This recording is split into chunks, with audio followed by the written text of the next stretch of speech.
Janagalam news కి స్వాగతం. శ్రీ నారా చంద్రబాబు నాయుడు గారికి నా హృదయపూర్వక ధన్యవాదాలు తెలుపుకుంటున్నాను. కులాల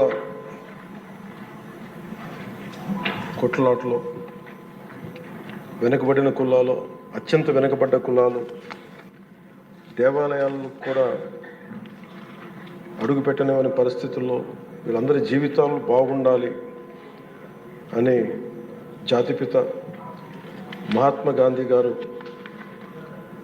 ముందుకు తీసుకొచ్చింది. అలాగే జనసేనకి స్ఫూర్తి అయిన శ్రీ నారాయణ గురువు గారికి, అలాగే రాజ్యాంగ నిర్మాత శ్రీ బాబాసాహెబ్ అంబేద్కర్ గారికి హృదయపూర్వక నమస్కారాలు తెలియజేసుకుంటూ నేను స్పీచ్ని అంటే మా జనసేన అభిప్రాయం తెలియజేస్తాను. అధ్యక్ష, గత 2 దశాబ్దాలుగా, ప్రత్యేకించి ఇంకా స్పష్టంగా చెప్పాలంటే 2004 నుంచి చాలా దళిత మేధావులతోటి, చాలామంది దళిత కార్యకర్తలతోటి, అటు మాల మాదిగ ఉపకులాలు కావచ్చు, అన్ని రకాలుగా చాలామంది మేధావులతోటి చర్చల్లో పాల్గొన్నవాడిని. అధ్యక్ష, వారు నన్ను మనస్ఫూర్తిగా ఆహ్వానించారు. అలాగే బహుజన సిద్ధాంతం కానీ వీటి పట్ల ఆకర్షితులైన వాడిని. అందువల్ల నన్ను చాలాసార్లు ప్రత్యేకించి వర్గీకరణ గురించి అనేక పర్యాయాలు దీని గురించి మాట్లాడుతూ ఉండేవాళ్ళు. నాకు తెలిసిన అనేక మంది మేధావుల్లో ఒకరు, చాలా కీలకమైన వ్యక్తి, central university professor Shri Nimmaladinna Sudhakar garu. అలాగే మాల మాదిగ ఐక్యత కోసం కలిసి ఉండాలి కానీ వర్గీకరణ జరగాలని కోరుకునే కళాకారుడు, కవి మాస్టర్జీ గారు. అంటే ఎలాంటి వ్యక్తులను నేను కలుసుకున్నానంటే, ఆయన మాదిగ కులస్తులు అయింది కూడా, ఆయన మాల కులానికి చెందిన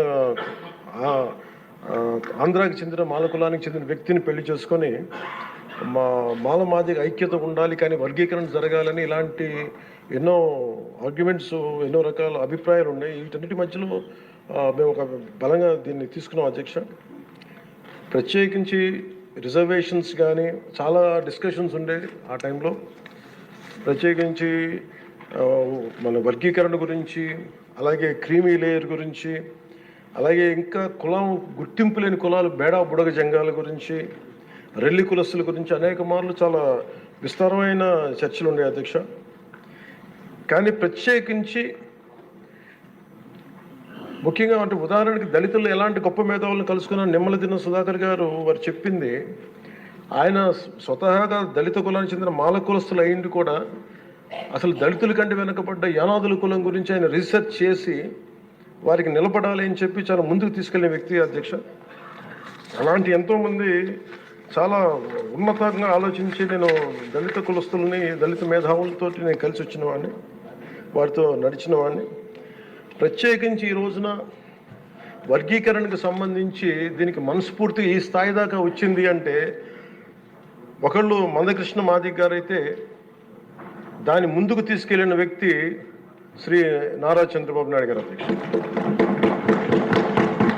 ప్రత్యేకించి మేము హైదరాబాద్ రోడ్ల మీద మేము తిరుగుతున్నప్పుడు మందకృష్ణ మాదిక్ గారు ఎప్పుడు మాదిగ కులానికి వన్నె తెచ్చిన, ఆత్మగౌరవం అనే నినాదం తెచ్చిన మందకృష్ణ మాదిక్ గారికి మనస్ఫూర్తిగా నేను వారికి నా ధన్యవాదాలు తెలుపుతున్నాను. అధ్యక్ష, ఎందుకంటే ఒక చిన్నబుచ్చుకునే తరం నుంచి మిగతా కులాలకి ఏమాత్రం సర్నేమ్స్ అని అన్ని కులాలు పెట్టుకుంటాయి, కానీ మాదిగ కులం పెట్టుకోవాలంటే ఇబ్బంది పడే పరిస్థితుల్లో నేను మాదిగానే చెప్పగలిగే గుండె ధైర్యంతో, ఆత్మగౌరవంతో దాన్ని ముందుకు తీసుకెళ్లిన మందకృష్ణ మాదిక్ గారిని అసెంబ్లీ సాక్షిగా మనస్ఫూర్తిగా వారిని అభినందిస్తున్నాను. అధ్యక్ష, అలాంటి ఆత్మగౌరవ పోరాటాన్ని ముందుకు తీసుకెళ్లి దాన్ని ఆంధ్రప్రదేశ్ ఉమ్మడి రాష్ట్రంలో ప్రవేశపెట్టిన ఘనత, దాన్ని ముందుకు తీసుకెళ్లిన ఘనత శ్రీ నారా చంద్రబాబు నాయుడు గారికి, మన గౌరవ ముఖ్యమంత్రి గారికి దక్కుతుంది. అధ్యక్ష, ఈ రోజున దేశ స్థాయిలో దీన్ని ముందుకు తీసుకెళ్ళగలుగుతున్నాం అంటే, ప్రధానమంత్రి గారు దృష్టిలో పడింది అంటే దానికి నాంది ఆంధ్రప్రదేశ్ నుంచే పడింది. అధ్యక్ష,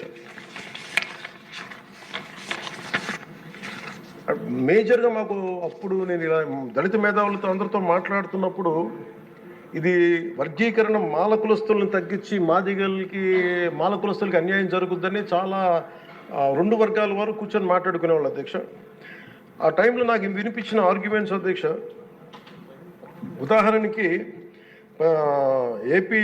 ఏపీలో మాల కులస్తులు, మనకి తెలంగాణలో మనకి మాది కులస్తులు ఎక్కువ అధ్యక్ష. అలాగే ఇది ఒక్కొక్క చోట ఒక డామినేట్, ఒక్కొక్క కులం సబ్ క్యాస్ట్ ఎక్కువ బెనిఫిట్ తీసుకుంది రిజర్వేషన్లో, ఇది మిగతా వాళ్ళకు కూడా చెందాలని దానిదే ఈ వాదన ఇది. ఉదాహరణకి రాజస్థాన్లో అయితే మేఘవాల్స్, జాటోస్ ఎక్కువ తీసుకుంటారు రిజర్వేషన్లో. భైరవ కులస్తులు కానీ కోలీస్ కానీ దీన్ని తక్కువ శాతం తీసుకుంటారు. ఇక్కడ వాళ్ళు బెనిఫిట్ అవుతారు అధ్యక్ష రాజస్థాన్లో. అలాగే మనకి ఉదాహరణకి పంజాబ్లో అయితే రవిదస్య, ముఖ్యంగా చెప్పాలంటే అక్కడ మన మాదిగ కులస్తులతో సమానం చమార్ కాస్ట్, వాళ్ళు ఎక్కువ బెనిఫిట్ తీసుకుంటారు అధ్యక్ష. కానీ అక్కడ ఈ రోజున మేజర్ భాగం దీనివల్ల బెనిఫిట్ అయ్యేది అక్కడ వాల్మీకిలు, మజాబీ సిక్కులు. ఇలాగ అనేక విభిన్నంగా ఒక్కొక్క చోట ఉన్న ఈ డామినెన్స్ కావచ్చు, లేదంటే ఎక్కువ శాతం తీసుకోవడం కావచ్చు, ఇట్స్ అ బ్యాలెన్సింగ్ యాక్ట్ అధ్యక్ష. ఇది వీటన్నిటిని గుర్తించి మనస్ఫూర్తిగా ఈ రోజున నారా చంద్రబాబు నాయుడు గారి ఆధ్వర్యంలో ఈ రోజున ఈ ఎన్డీఏ కూటమి ప్రభుత్వం ఈ మా రిజర్వేషన్ వర్గీకరణ బిల్లుని మనస్ఫూర్తిగా జనసేన తరపు నుంచి మనస్ఫూర్తిగా మేమందరం సమర్థిస్తున్నాం అధ్యక్ష. ప్రత్యేకించి నేను మొన్న రాజీవ్ రంజన్ మిశ్రా గారితో మాట్లాడుతూ ఉంటే 100 నుంచి 10,000 లోపు ఉన్న దాదాపు 59 ఉపకులాలు, మా దళిత కులాలు, ఇవన్నీ మాలమాదిగా దళిత ఉపకులాలతో సహా 59 ఎక్కువ సంఖ్యాబలం ఉన్నాయి. దీన్ని ఎలా చేస్తారంటే 100 లోపు నుంచి 10,000 లోపు ఉండే 46 కులాలు అధ్యక్ష. కొన్ని కులాలు దాదాపు 30-40 మంది కూడా ఉన్నారని వారు తెలియజేశారు అధ్యక్ష. అలాగే ఈ సైంటిఫికలీ ఎనలైజ్డ్ ఎంపిరికల్ డేటాని 4 నెలల వ్యవధిలో గౌరవ ముఖ్యమంత్రి గారు బాధ్యత తీసుకొని మంత్రివర్గంతో ఒక కమిటీని ఏర్పాటు చేసి 1 మ్యాన్ కమిషన్ గారు శ్రీ రాజీవ్ రంజన్ మిశ్రా గారి ఆధ్వర్యంలో నవంబర్లో మొదలై మార్చి 4 నెలల వ్యవధిలో దీన్ని డేటానంతా సైంటిఫిక్గా అనలైజ్ చేసి ఎంపిరికల్ డేటాని విద్యా, సామాజిక, ఆర్థిక, రాజకీయ, అంతర్గత వెనుకబాటుతనాన్ని వారు మూడుగా విభజించిన విధానం చాలా అద్భుతంగా ఉంది అధ్యక్ష. ఇది అందరికీ మేలు చేస్తూనే కోరుకుంటున్నాను. మందకృష్ణ గారు వర్గీకరణ ఉద్యమానికి ఆద్యులు. మందకృష్ణ గారు వర్గీకరణ ఉద్యమానికి ఆద్యుడు, వర్గీకరణ సాధన పోరాట సమితి యోధుడు అధ్యక్ష మందకృష్ణ గారు. నారా చంద్రబాబు గారు సైబరాబాద్ సృష్టికర్తే కాదు, వర్గీకరణ రూపకర్త కూడా. శ్రీ మోదీ గారు నయా భారత్ నిర్మాతే కాదు, వర్గీకరణ ఫలప్రదాత కూడా. అందుకని మనస్ఫూర్తిగా ఈ వర్గీకరణ బిల్లుని ముందుకు తీసుకెళ్ళి దీనిని ఆంధ్రప్రదేశ్ అసెంబ్లీలో ఈరోజు ప్రవేశపెట్టినందుకు మనస్ఫూర్తిగా ముఖ్యమంత్రి గారికి, అందరికీ, మంత్రివర్గానికి, సభ్యులందరికీ మనస్ఫూర్తిగా ధన్యవాదాలు తెలుపుకుంటూ స్పీకర్ గారికి నా హృదయపూర్వక ధన్యవాదాలు తెలియజేస్తున్నాను అధ్యక్ష.